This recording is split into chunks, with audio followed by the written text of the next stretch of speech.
এক অদ্ভুত সমীকরণ আমরা দেখতে পাচ্ছি। তো এই নিউজগুলো প্রকাশিত হবার পর কমেন্ট বক্সে আপনারা যদি দেখেন বেশিরভাগ মানুষ একটা কমেন্ট সেম করছে কাছাকাছি লেভেলের।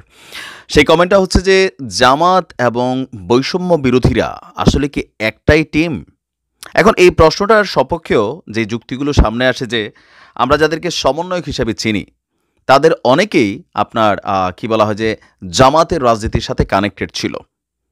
অনেকে ছাত্রলীগ করতে পারে জামাতের সাথে তাদের অরিজিনাল টিমের সদস্য। আবার এই মুহূর্তে সরকার বিভিন্ন যে কমিশনগুলো তৈরি করেছে, সংস্কার কমিশন, সেখানেও কিছু কিছু নেতারা আছেন ছাত্র, বাট তারা জামাতেরই অতীতের বিভিন্ন সময়ের অথবা এবি পার্টির বিভিন্ন সদস্য যাদেরকে আমরা দেখছি।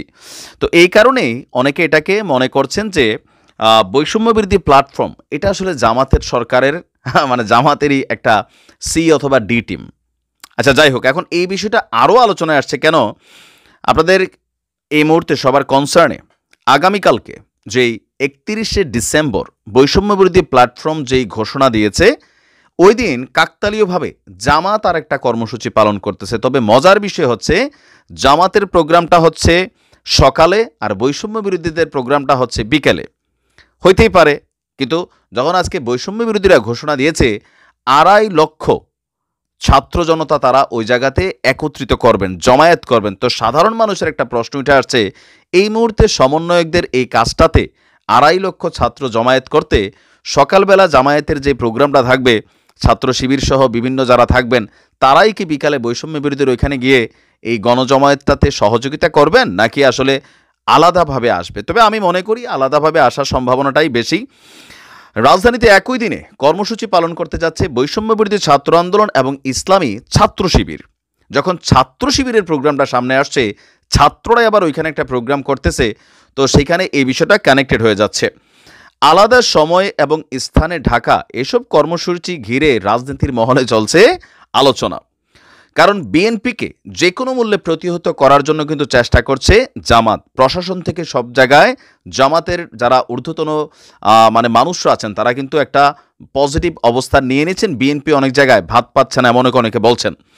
আপনার আমরা যদি দেখি যে ইসলামী ছাত্র শিবিরের 31তম সদস্য সম্মেলন করবে আগামী মঙ্গলবার আপনার রাজধানীর সোহরাওয়ার্দী উদ্যানে সকাল 8টায়।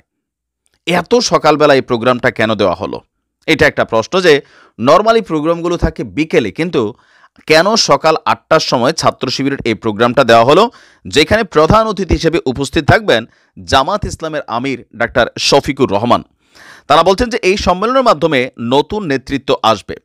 শিবিরের পক্ষ থেকে বলা হয়েছে দেশের বিভিন্ন রাজনৈতিক দলের শীর্ষস্থানীয় নেতাদেরও আমন্ত্রণ জানানো হয়েছে।